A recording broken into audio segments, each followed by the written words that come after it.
less stress, more time, more money. Welcome to the Cash Flow Contractor Deep Dive. Martin, what happened to your thumb? I hurt it. Are you just a permanent thumbs up guy? I'm a thumbs up guy for 6 more weeks. Were you hitchhiking and you had an accident? Yeah, and Your thumb got caught in the air, just looking it's like for that rides? commercial. I got too close to the car came by. No, I fell down skiing Okay. and then tore the tendon off, and then had to have surgery here about 3 weeks ago. And then they put a pin in there. Have you ever seen that? Right down the center of your bone, so that you can't move Bend the it? joints and pull a tendon back off. So Was it painful? not sitting here, but I was telling you beforehand that I'm wearing a snap shirt because it takes 45 minutes to button a shirt. I'm exaggerating. Takes 5. I would just wear a t-shirt, man. Yeah, but I don't do that. I because know you don't. You're I've professional. got my image to maintain. Yeah. Collared shirt. Yeah. What was happening I skiing? fell down. I like to dramatize it, by Was it a bad fall? I was doing a backflip. What do they call them? I can't even remember. Helicopter skivvies, or they got names for a rondo. No, I was just skiing on some ice and fell down. It's one of the most common skiing. This is snow skiing. One of the most common skiing injuries is your thumb. It's called a skier's thumb. That's not what this is, but that's when you go down and you hit your pole, it spreads your forefinger and tears that tendon. And the other name for that is skier's thumb. The other name is gamekeeper's thumb. So Gamekeeper, like gamekeeper. the animals? Yes. And I'm going, what? So it took quite a little bit, but I finally found it in Scotland. Yeah. That came out of Scotland. People who raise rabbits, gamekeepers. Yeah. And then when they're killing a rabbit to eat it, Yeah. they just hold it to the ground and with their thumb they just press down on its neck and break its neck. Oh. And over time it pulls the tendon off on the. Oh. I'm sure the rabbits don't have any sympathy for that. Yeah, I'm sure they don't. So anyway. I was trying to think of a segue between your thumb and self-confidence. Well, you could ask me if I'm ready to do this show. I think there was self-confidence in skiing. Well, there's a fine line between self-confidence and foolishness. Now, I have a daughter who lives out in Crested Butte, Colorado, and I was skiing with her. She just happens to be magnificent. I At love her to skiing? death. As a Just person, a magnificent person. Okay. but she's a really good skier too. Okay. And she thinks I'm forever young, I guess. Dad, you can do this. And so you wind up, standing there and I go, well, this looks a little steeper than a blue. She said, well, it's black, but it's not a black for very far. And you skied this yesterday. You just didn't know it, Yeah. So what are you going to do? You gotta what are you pony up. going to do? You go. You got to have the confidence. Well, as a matter of fact, that's kind of a point of what we're going to talk about. You have to have the confidence, but at least with me, and I don't think I'm alone, I've had lots of clients feel this way. Maybe you don't have the confidence, but you got to do it anyway, Yeah. because that's where the confidence ultimately comes from. And I don't know that this was an issue of confidence and more an issue of ice. But I mean, seriously, you're standing there looking down and going, well, seriously, what are you going to do? What are you gonna do? You got to go. You got it. So you go. Sometimes those are the instances that allow you to really find your confidence. That's When you don't have a decision. I think a lot of times it's when you think you have a decision that you're able That's where to doubt creeps in. have the doubt and start thinking that you're not capable and that this isn't meant for you and you should be doing something else and all those kinds of things. But when you have to do something, that's whenever you learn, oh, it's possible. And I think that's honestly the benefit. What's the saying? Easy times make easy men. Easy men make hard times, and hard times make hard men who make easy times, who make easy men. Does that make sense? I guess it does. I've never heard that before, and I'm not sure. I think it's on Joe repeat it. Rogan's podcast, but essentially, like whenever Joe who? Joe, Has he got a podcast too? yeah, I don't know. I only listen to the Cash Flow Contractor. Well, I got to meet this guy, man. Yeah, maybe we'll get him on. Yeah, maybe we can get him on. No, I think, I mean, the essence of it is that, you think about like World War II, for example, and that era of times where guys were joining the military and going through these hard experiences and becoming hard men, where they would work hard and grit. And I don't know, I wasn't alive during that time. Maybe you could speak to it more. But they worked extremely hard, and they created these easy times in America where we had the freedoms that we have, and we have the ability to get education and start businesses and all these different things. Well, because it's so easy now in school and all these things, the men become easy. Our topic is self-confidence, but one of my favorite stories, I'm sure I've told it on the podcast before, turns out it may not be true, but when I lived in Nebraska, a lot of people still raise chickens. Yeah. And one of the stories was that if you're raising eggs and the chick begins to pick its way out and, crack the shell and start to come out, if you help it, it will die. It needs the exercise, the effort of pecking its way out.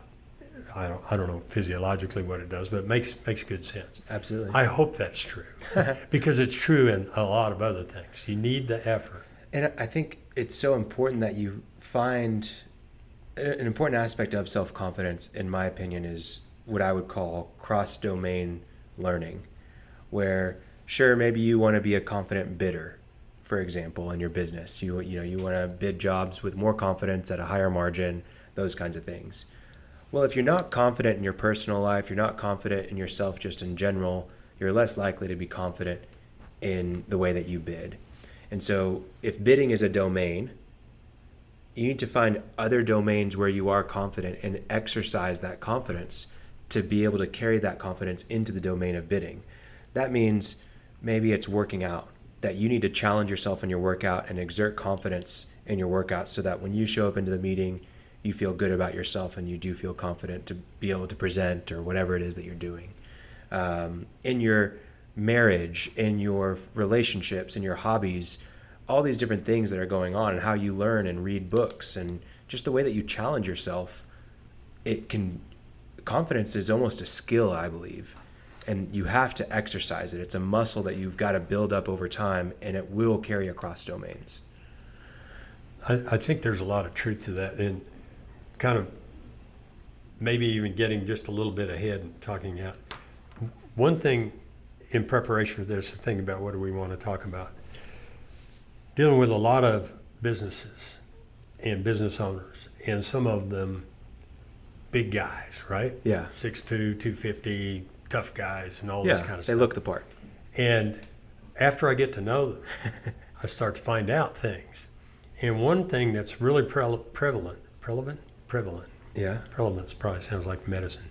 One thing that's really common and may resonate with people who are listening is what is called impostor syndrome. Absolutely. And that word, I've researched that a little bit. It's not actually a medical diagnosis. No. Low self-esteem and things like that are, but everybody seems to know what it is. Mm-hmm. And I can imagine people, I can visualize people that I don't know very well, and you think, man, there's no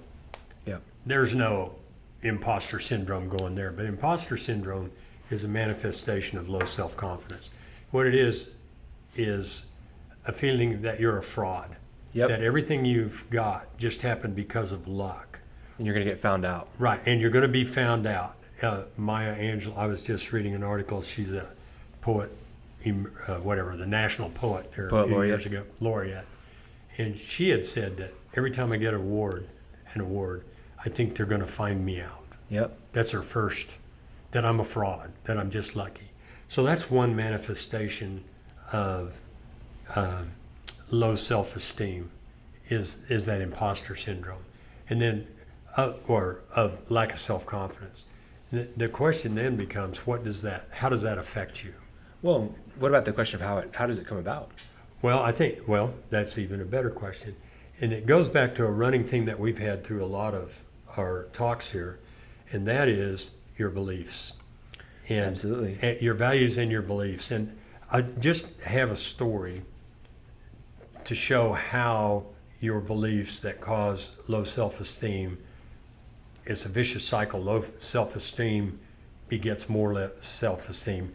It also works the other way, which is going to be the major message of today. Mm-hmm. But I had a company 2 companies ago, had a regional sales manager down in Georgia, and I'll call him Frank, but he wasn't doing very well, and I flew down there to find out why. Yeah. And while I was sitting in his office, have I ever told you this story? Oh, yeah. Yeah.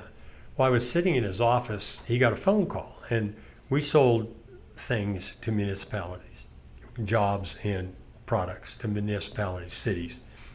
And he said, "Hey, Martin, I got to take this call." And so sitting right next to me at a desk, he said, "Hey, thanks for calling me back. I'm glad you called me back. I've got pricing for you on that contract." And then he said to the guy on the phone, to the customer, "Are you sitting down?" And then he went on and on talking about why the price was so high and that we had justifying it. Yeah. You know, well, we had to move this in and we got to bring these chemicals in and we got to rent this and all. And he lost the job. Yeah. Well, in fact, the job was 1/5 of our average price. Mm-hmm. Our average job that year was $50,000, and this was a $10,000 job. The problem was Frank thought $10,000 was a lot of money, his belief system. And when I looked at it, I wrote about this in my book. He was from a poor area in Florida, and he had grown up hearing that money, they couldn't afford nice things, and nice things are for rich people. And these things carried over in his mind, and he could not muster the face to put on and just say, "Hey, it's $10,000. You ready to get going? Let's get it ordered so we can get that done." Instead, he went the other way. And the feedback loop there was, Frank lost his job. He argued with me over I won't go into all of it, but he argued with me about that. And my ultimate decision was that he couldn't work for us. Yep. And so he lost his job, which positive reinforced his belief that money was the root of all his problems. So that's a case how that is self-confidence. The fact that he argued with me, you might think, well, he didn't have a self-confidence problem. He's arguing with a CEO. But he did have a self-confidence problem. He couldn't do what he had to do to keep his job, grow, and thrive. Yeah. Because he wasn't confident enough to tell somebody, stick his chin out and just say, "This is what it costs, let's go." Right.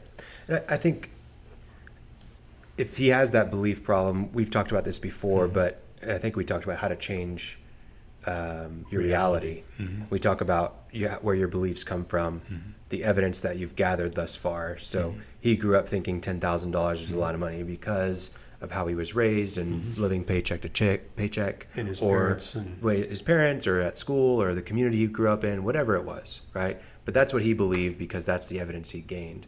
Well, the same thing happens with imposter syndrome, right?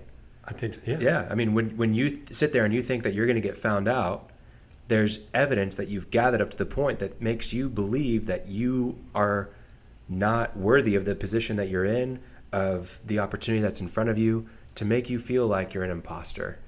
And yes, there are things that are developed for that from your childhood, all those different things. A lot of it's your self-talk, which is a really important thing, that you're sitting there telling yourself that you're not, just the voice in your head is constantly berating you, saying that this isn't something that you're qualified for.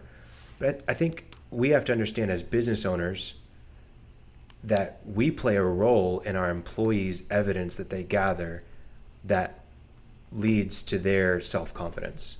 Because it's not just us, it's everyone, right?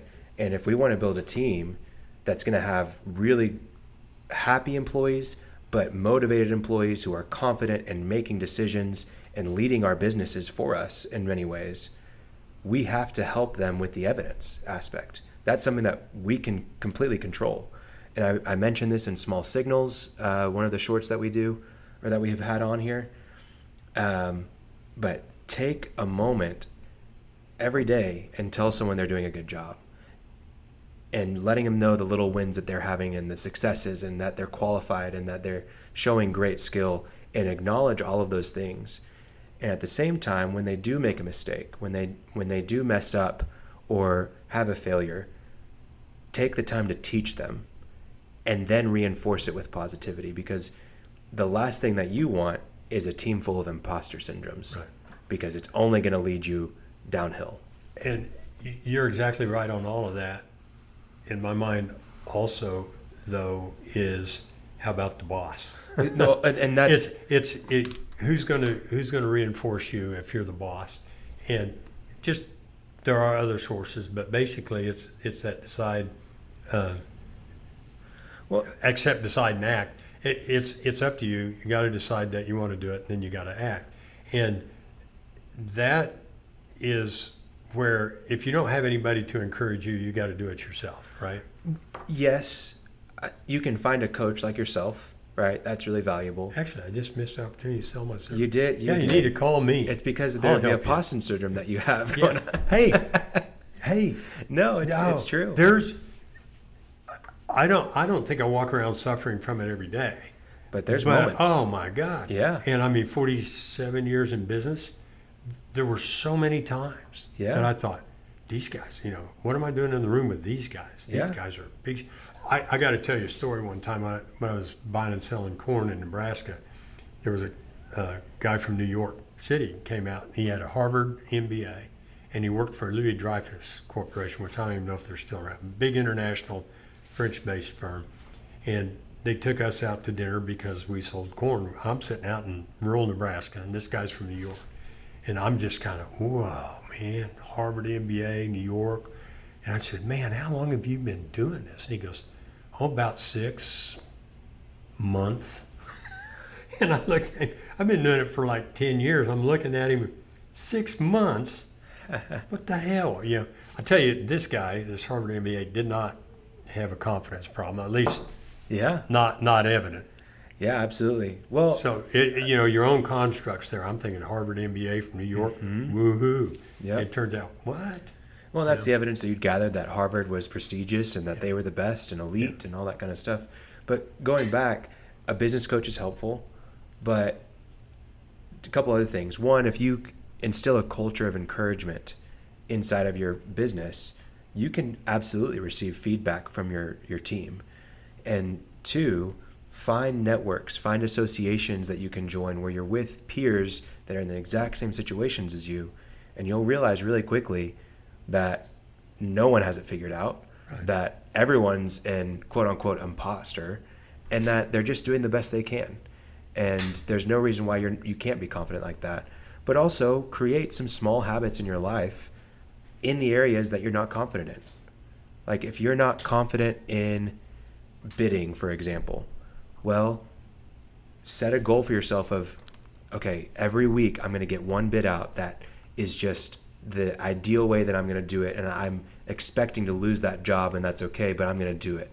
And then what's going to happen is you're going to end up getting one of those jobs, and you're going to start to gather evidence. Oh, wow, that's possible, and then you'll gain that self-confidence.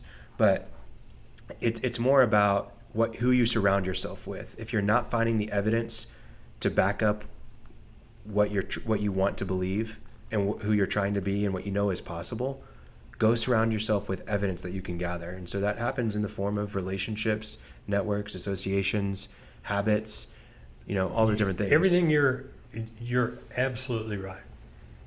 I guess when we were talking about doing this is where my thought process went. And what you're saying is right. Yeah. But I'm also saying it's me.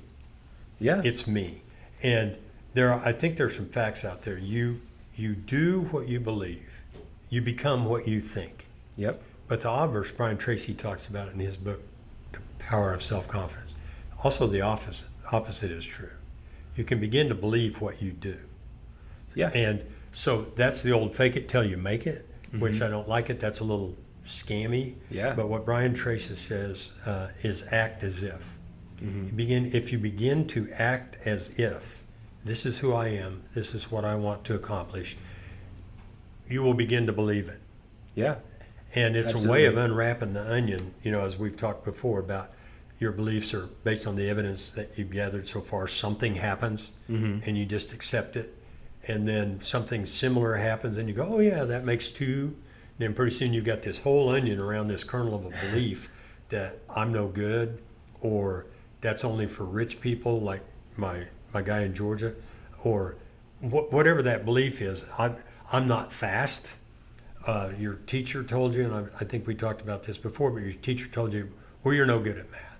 Well, somebody made a comment one time, in my case, 50 years ago, that I've repeated 10,000 times. Yeah.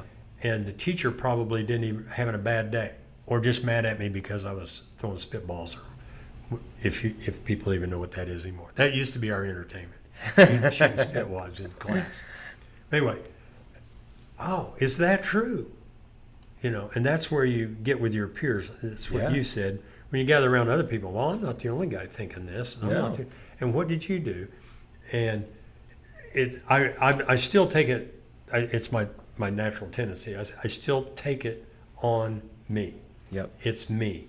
And I have set my own limits. They're certainly higher, I think, than a lot of people, and they're certainly higher than they were before, but they're still there. Yeah. And I have to reach out and go, why am I thinking that?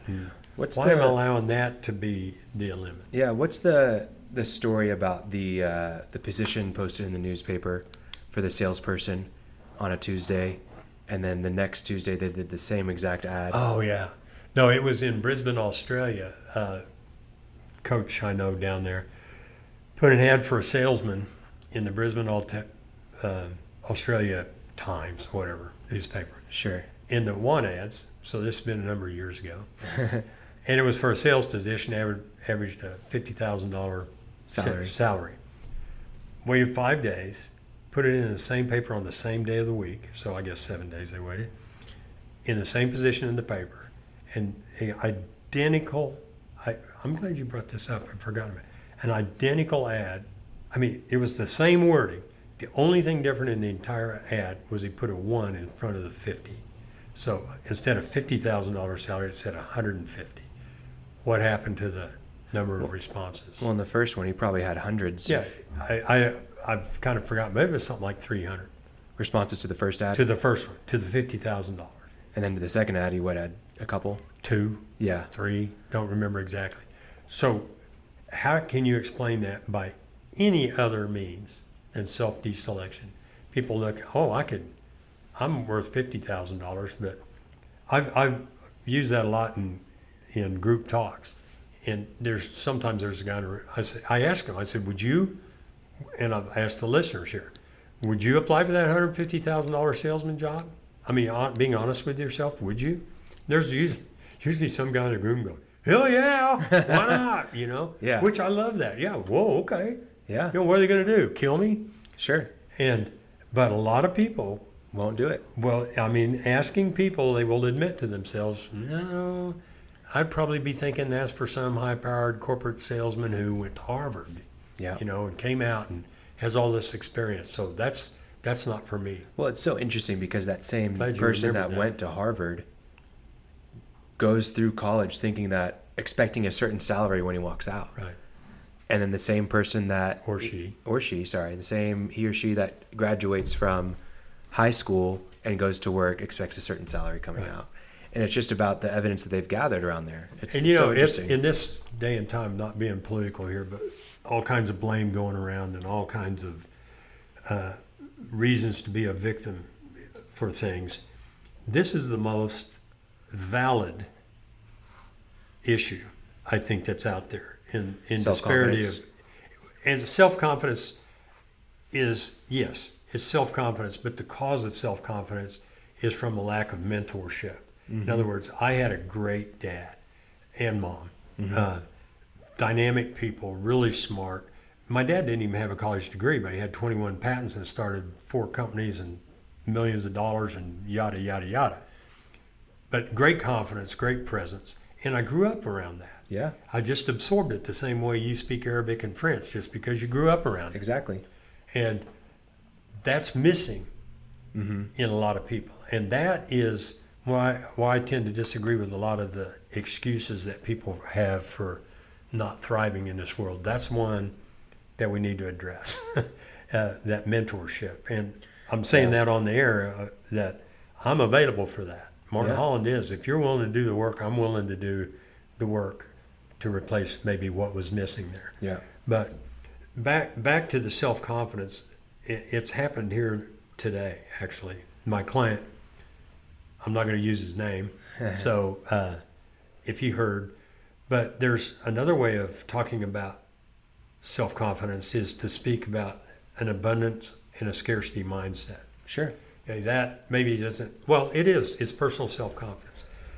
That is a massive construct that I don't think I can. I got to protect my money. And so when how does a confidence or a mindset translate into actual results? And that's one of them. I don't believe I'm really going to sell what I got to sell to hire somebody to work with me and to rent an office. And literally that's the issue with this guy. We've been working about a year and he's just absolutely, the dam is broken and he's giddy. He's having so much fun. But when he really occupied by a scarcity mindset, which is self-confidence, this guy's really bright, but just, I mean, how many times I hear, well, I can't do that. I could never bring in that much money. They'll wipe me out. Then we have conversations. Well, if you hire some people, it will free you from doing these little pittance administrative tasks. And he's a professional in what he does. And it frees your time to go be a professional, to recruit clients. And he finally, confidence, this reverting to another issue of confidence is have some cash, right? Yeah. Because even if you're demonstrating confidence, but you don't have cash, it's a lot easier to be confident when you have some cash. So that's what he did first, built up some cash and said, okay, I'm going to go out and take a chance on hiring people and doing some software, moving his office to another place. He's done all those things. He's got like 4 times more cash than he had this time last year. We set goals for the cash that we want him to have this coming year. And he is talking about what the future of his company looks like, where he's not the professional that they make a really nice dollar per hour, but it's still got to be hours, right? So he's completely, I'm just thrilled actually myself from this morning, spent 2 hours with him. He's a completely different person.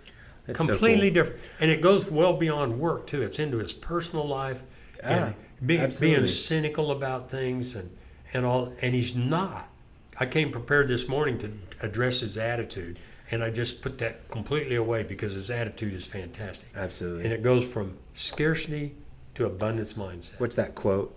Go to the ocean with a spoon. Yeah, from Dan S. Kennedy. He says you can go to the ocean with a bucket or a teaspoon. Ocean doesn't care. Yeah. And my point, I use that quote in my book, and I said, and neither did the other people on the beach. Yep. Because it doesn't affect them. Now, in this day and age, actually, they probably will be bitching at you about, well, you got a bucket, you're not leaving. Well, get your own damn bucket, man. Yeah. The ocean doesn't care if we all got buckets. Well, I like the fact that you talked about how the change in mindset and seeing the scarcity versus the abundance completely changes personal life too, because especially as a business owner, but even if you're just an employee, your professional life absolutely affects your personal life.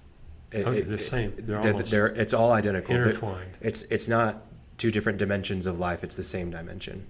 And what's great is that your client is finally living into his potential. Yep. And he's living into who he actually is. And when we have this lack of self-confidence and we're not real with ourselves, we miss out on life. We miss out on the abundance of life, and who's the joys of responsible life. for that? We are. Ultimately, we are. Yourself. It's not anybody else's fault. I want to share an exercise that we did with our interns last week. I meet with our interns once a week on Wednesdays, and we talk more, career things, philosophical things, just to kind of stuff. Yeah, I know. Oh, man. I know, it's awful. But the goal behind it is just to get them thinking differently and preparing them and helping them shape their own beliefs about themselves and about the world and about their worldview, all those kinds of things. And I had them do an exercise that I heard from a TED Talk about, I can't remember the lady's name, but she was working in England and she had a desk job somewhere that she hated, and she was doing it for years. And I don't know how she did this exercise, where she found it from, but she ended up writing an obituary for herself, as if her life looked the same as it did, and it just continued like that for the rest of her life. And she then wrote a second obituary that was the life that she wanted, and the achievements and the experiences and the relationships and what life would have looked like if she did everything that she actually wanted to do. And she saw the stark contrast in the obituaries, and she quit her job. And she went on to get into rowing, and she rowed across the English Channel. And then she eventually was I think the first woman, I could be wrong on this, but the first woman to row across the Atlantic Ocean. Oh. And doesn't matter if she's first. Yeah, it doesn't matter if she's first. But she rowed it. She rowed across the Atlantic and rowed ROWED, obviously. So, just a really cool story, great TED Talk. So I had our interns do the same thing and write an obituary for themselves, and I actually did it myself as well. It was a very illuminating thing to do, because two things became clear really quickly. When you're writing your obituary from someone who's still alive standpoint, and you're trying to think about what the rest of your life looks like, if you aren't confident in yourself, you're not going to write down the actual achievements that would really define who you are. You're going to be shy to put down something that is worth reading or worth living. Right. And so you have to have that self-confidence to actually put something down that is worthwhile, that actually matters, and that is worth reading about, in a life worth sharing with someone else. But the second thing is, you have to know what you want. On this obituary thing, I'm most interested in what date did you put on there? I said I was gonna die when I was 99 years old. Ooh, okay. Okay. But if you didn't know what you wanted, it was even harder to put down things. And so it came down to, if you have that imposter syndrome, and then you live your life based on the expectations that others project on you, or what the expectations you think others project on you, then you're going to live a life that isn't meaningful. You're going to live a life that if you were to go back and read your obituary, you might be saddened to read about. And you have to be intentional about who you're becoming, and there has to be a self-confidence behind that. Like, be real with yourself. Something on the Atomic Habits? I am. I don't think that's the thing for today, but that's huge. Oh, absolutely. Yeah. Absolutely. It's so important. My father, I've always written a lot, and not my first love, but honestly, in my brain, this is an Atomic Habit thing. I think I can write. You can. I don't know if anybody else thinks that. You can but write. But I just did it. I qualified it. Yeah. Right? Yeah, you did. That shows, I'm just being modest. No. I say I can write. Yeah, you can write. I don't have to qualify. My dad, who was a writer, wrote a lot of stuff. Anyway, I remember high school, maybe just after high school, writing something and showing it to him to proofread, and he goes, I don't remember his exact words, but basically, grow a pair. He said, why? Oh, people probably shouldn't. He goes, no, people shouldn't. That's what you think. Put it in there. Don't equivocate. Tell them what you think. Well, what if I'm wrong? He goes, what if you are? You're reading all these things everybody else writes. Yeah. He said, write what you think. Yep. And don't equivocate. Don't back off. Don't qualify it. Write what you think. It's strong writing. People can accept it or reject it. Mm-hmm. And that's what you think. Do it. Yep. And it takes... The reason I keep bringing it back to us is to say this, people can understand it, but how do you actually damn do it? And in that writing, you just take out the qualifiers. People probably won't. Take it out. People shouldn't. People don't. People will. People won't. Take it out. Take the qualifiers out. And take the qualifiers out for yourself. And that's the act as if. even if you don't really believe it, act as if you do. Yeah. And that will start to become who you are, and you'll be stronger for that. And then everything that you talked about, have peers and mentors and all that, but that core is you saying, why do I think that? Why am I down on myself? Have other people ever done whatever it is you want to do? Hell yeah. Well, I guess I can too, right? Yep. And just begin doing it. And it's a lot of, I know I've said this before too, but 20 years ago, I thought touchy-feely self-help was a bunch of crap. Yeah. And since I've been coaching, I've realized that's where the action is. The numbers and all those things I like are tools, but it's in your head, right? And that, it begins there. You have to look at and say, why do I think that? Brian Tracy talks too. He said, what would you do if you knew you couldn't fail? Yeah. Right? Write that down. Yeah. And then we've talked about it before too. 7 Habits of Highly, Stephen Covey, 16-40-60 rule. A lot of times the reason we don't do things is we think we're going to be embarrassed by that. Yeah. We're fear of what others overstep. think. Well, and what I think we can make it really clear, nobody gives a damn what you do. No, they don't. You know, they really don't. You're thinking, oh my God, people will find out I'm a fraud. I'm an imposter. They don't give a damn. They're not. Somebody may even say something, that could happen. But they're just saying it to cover up their own. They don't really care that you're a fraud or not a fraud. No. And you're not a fraud, by the way, but they don't care. So what's the problem? Yeah. And the problem is our own thinking. Our own thinking.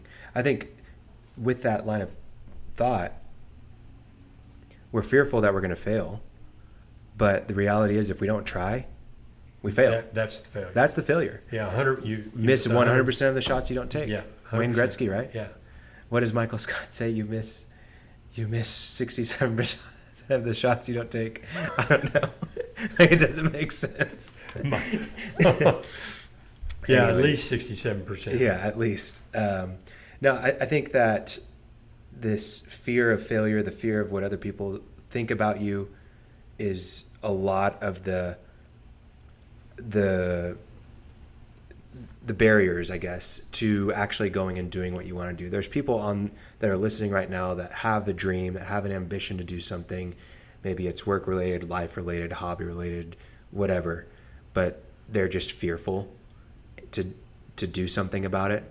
And the last thing that I want to do in my life is think that I didn't do something because I didn't try. Right. And you have to get past, if you just try, it's like with anything, the hardest part is starting. It always is. And you just have to go after it. Yeah, one of the big benefits of it too, and I'm thinking about this man who was in this morning. What we were talking about 6 months ago was fundamental thing. We're fundamental things. Today, we not only got past that, he's at the next, he's looking rather about a desperate future where he's condemned to do this until he can save up the money that he can quit.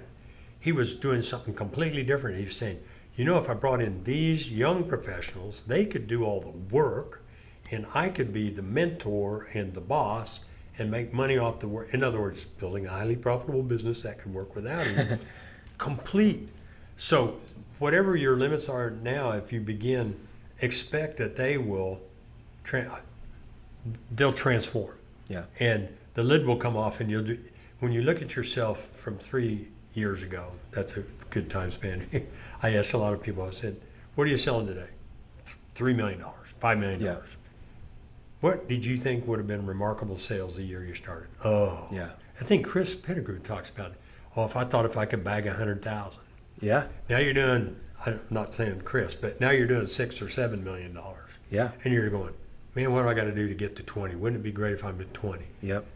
And you start to grow like a weed and blossom. Or you don't do this and you stay where you are, and you can never hire somebody to help you, and you can never set those higher goals because you're limiting yourself and because you're scared and have low self-esteem, don't think you're up to the challenge. And then when your back goes out, that one time when you're just helping the guys and you grab a shovel and there it goes, and now you're done. Yeah. Right? Yeah. I think a good exercise for a lot of people, I mean, I already mentioned the obituary one. I think that was super helpful for me and enlightening, and it doesn't need to be just for someone who's young or interns. It can be for anybody, because you still have a lot of life in front of you. But I think another thing to do for yourself is to write down some things that you want. What do you want today? What do you want this week? What do you want this month? What do you want this year? What do you want in the next 5 years? We've talked about that before for a vision statement. But just, I think a lot of people have been so conditioned to only do what they think is possible or what someone else has told them is possible, that they need to take a step back and write down what they want. And that can really ignite some self-confidence. But the next thing is, as I was writing my obituary, and I know as all those interns are writing their obituaries, which sounds so like... Morbid? Yeah, morbid. But as they were Do writing... those interns still work for you? Well, no, they're all dead. Yes, it's only week 2 with them. Yeah. No, but as they're writing their obituaries, they didn't know how to say anything many positive things about themselves. Because we went and reread actual obituaries, and it's like, admired by many, family person, incredible experiences, all this stuff. And it was hard for them to say very positive things about them, other than that they were a hard worker or something like that. But like, they were one of the most generous people that you knew, or they were so courteous and kind. They would always stop to say hello to someone and make them feel valued. Like, what are some genuinely good things about yourself? We know all the bad things, all of our shortcomings, all of our failures, all of the bad things that we don't want people to know about. But what are the things that are actually really good about you? And it's important to know that list of things, because it can really ignite that self-confidence again and push you forward a little bit. There's this saying that, positive self-talk is a lot like a beautiful garden or a beautiful professional sports field, where it takes a lot of intentionality to make that garden look beautiful, and for flowers to grow, or for that field to have pristine grass that is full and lush and green. But to grow a weed, it's like negative self-talk. It just happened. If you want to grow weeds, you don't have to try. And so I think that's always a good thing to remember, is that you have to be intentional about that positive self-talk. And if you know what you want and you know some good things about yourself, you'll believe that you can get what you want. Yeah, and just shut off the negative talk. Shut it off. That's the touchy-feely thing I started talking about before. I thought, oh yeah, there's that Saturday Night Live with Senator from Minnesota, and he goes, I'm good enough and I'm strong enough and doggone it, people like me. They're always making fun of that, but there's something to that. Just it is. And if you can't bring yourself to say I'm really good at this, at least don't say I'm an imposter, I'm a loser. Things always fail when I do them. And just don't do that. Yeah. Now, I'm sure there's some people listening, some small majority or minority, who are going, I got no problem with any of that. I just haven't met them. Yep. I mean, when the more I get to know people, They're when I too work with them, it successful for us, starts coming Martin. out. They're too successful for us. We don't live in those ranks. Yeah. I just haven't met them. I mean, Yeah. Richard Branson, Steve Jobs, Right. Elon Musk, but They look where they are. Yeah, they knew what they wanted, and they believed they could do it. Yeah, and they did, and that's where their confidence took them. Yep. So, Absolutely. well, anyway, I think going forward, the main takeaway out of here, and you can add yours to it, but literally is act as if. Act as if. Is in what I'm thinking and what I'm doing limiting me or expanding me? And if it's limiting you, stop that and act as if. Yeah. And act as if. And it will bring about its own change and bring about its own abundance. Yeah, absolutely. Know what you want, and then act as if, and believe in yourself. And just as a warning, you're going to face challenges. You're going to face doubts. You're going to face hurdles and obstacles, and that's okay. Like, that's a promise that you're going to face that.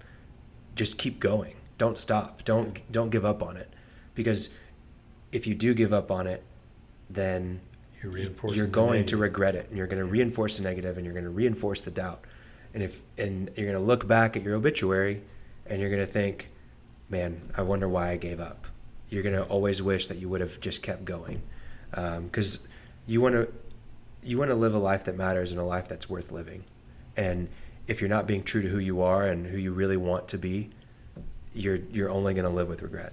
Well, this would be my last comment, but I've always lacked confidence to do this podcast, but I'm doing it anyway. No, for sure. We're trying. Because literally, we're no different. Started, I mean, it was like, crap, I don't know. Yeah. I don't know. Maybe people pay me to listen to me talk, so maybe they'll listen for free. I don't know. So. All right. Well, hope this has been helpful for you listeners. Please follow us, share us, talk about us on social media, send us notes about any of the episodes that you like, and we'd love to hear from you guys. So, and ask questions. We'd love to. If there's a question or a topic that you'd like us to cover, or go in more detail on something, or more stories or examples, hit us up. But thanks for listening to the Cash Flow Contractor. Hasta luego.